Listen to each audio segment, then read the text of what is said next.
આજે બોટાદ એપીએમસી ખાતે કમિશન એજન્ટો, વેપારીઓ અને સહકારી મંડળના પ્રમુખશ્રીઓની એક અગત્યની બેઠક બોલાવવામાં આવી. આ બેઠકની અંદર ચર્ચા વિચારણા કરવામાં આવી.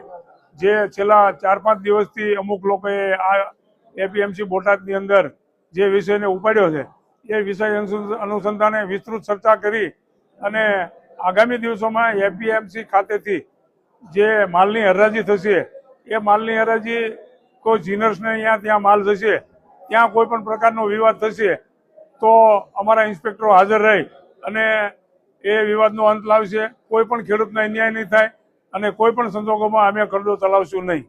બીજો વિષય કે 6 કિલોમીટરની મર્યાદા એપીએમસીની સ્થાપના થયા પછી 6 કિલોમીટરની મર્યાદા છે.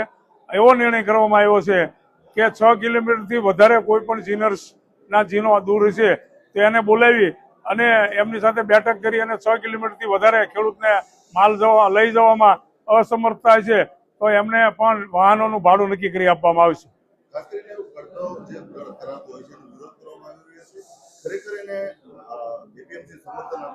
નહીં, કરદોને કોઈ અવકાશ નથી. કોઈ પણ જીનની અંદર કે કોઈ પણ જગ્યાએ કરદો થઈ જાય તો એના લાયસન્સો તાત્કાલિક અસરથી રદ કરી દેવામાં આવશે.